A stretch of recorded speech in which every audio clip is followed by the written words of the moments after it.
গেছে যে এবারে নন্দীগ্রামে 20,000 ভোটের মমতা বন্দ্যোপাধ্যায়কে হারাবেন, সেই সঙ্গে তিনি কি লোডশেডিং করে আবার সংখ্যালঘুরাও ভোট দেবে। কি লোডশেডিং করে না আলো থাকবে সেই এইটা বলুন যে লাস্টে আধ ঘন্টা লোডশেডিং হবে কি হবে না। দেখুন একটা কথা আপনাদেরকে আমি বলছি, সেটা হচ্ছে শুভেন্দু অধিকারী একটি ফল আর মমতা ব্যানার্জি একটি গাছ, আর ফল যতই বড় হয়ে যায় কখনো গাছের থেকে বড় হতে পারে না, এটা বুঝতে হবে।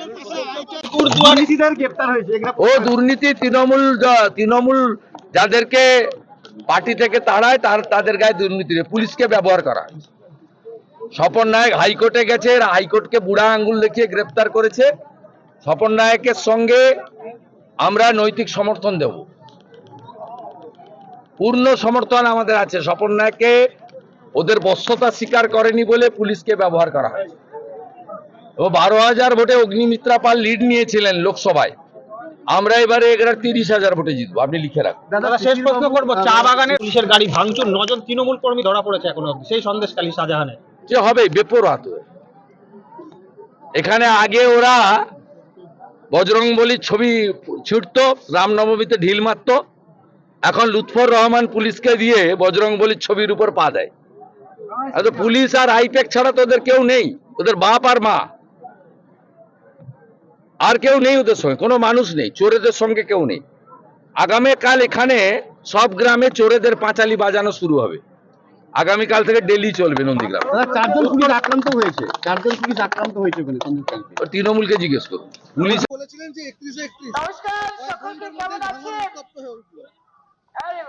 মনে হচ্ছে এখানে মায়েরা বোনেরা তার সাথে 31-31 কোনো সম্পর্ক নেই, নির্বাচনে 31-31 সবাই ভালো আছেন তো? তার সাথে তো ভাঙরের উত্তপ্ত হওয়ার কোনো সম্পর্ক নেই। ভোটের রেজাল্টের পর দেখে নেবেন 31-31। জানুয়ারি 2027 শুভেন্দু অধিকারীকে কার্যত চ্যালেঞ্জ করে সেখানে মনে দুঃখ আছে, কষ্ট আছে। আমি তো অনুরোধ করি নন্দীগ্রামে দাঁড়াতে। আমি আশা করব বিরোধী দলনেতা আমার অনুরোধ রাখবেন।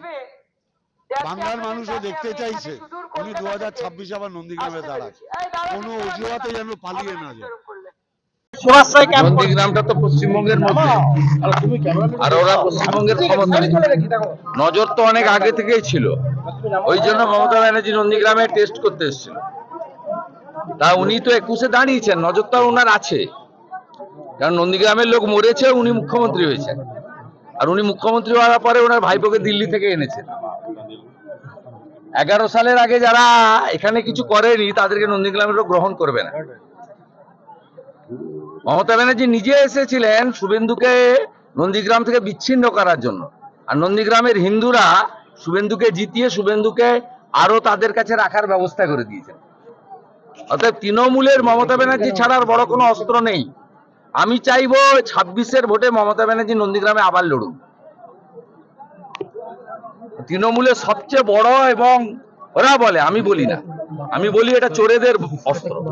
তৃণমূলের সবচেয়ে বড় অস্ত্র, যার দাঁত কেলানো ছবি দিয়ে সব জায়গায় প্রচার করা হয়, আর যার অনুপ্রেরণায় আলিপুর চিড়িয়াখানাতে সিংহ শাবকও জন্মগ্রহণ করে। অর্থাৎ তিনি এখানে একবার হেরেছেন, আরেকবার আসুন। আমি 1956-র সঙ্গে আরেকটা শূন্য লাগিয়ে 20,000 ভোটে হারাবো। সন্দেশখালী মুসলিম ছেলেরাও দাঁড়িয়ে আছে, সাবির দাঁড়িয়ে আছে, ইমদাদুল দাঁড়িয়ে আছে, আব্বাসকে মেরেছে। এখন দেবে, গরিব মুসলমানরাও দেবে ভালো করে। বাড়ি হয়েছে সুপিয়ানের, বাড়ি হয়েছে সাউদ্দিনের, চাকরি হয়েছে শামসুলের, সাধারণ লোকের কিছু হয়নি।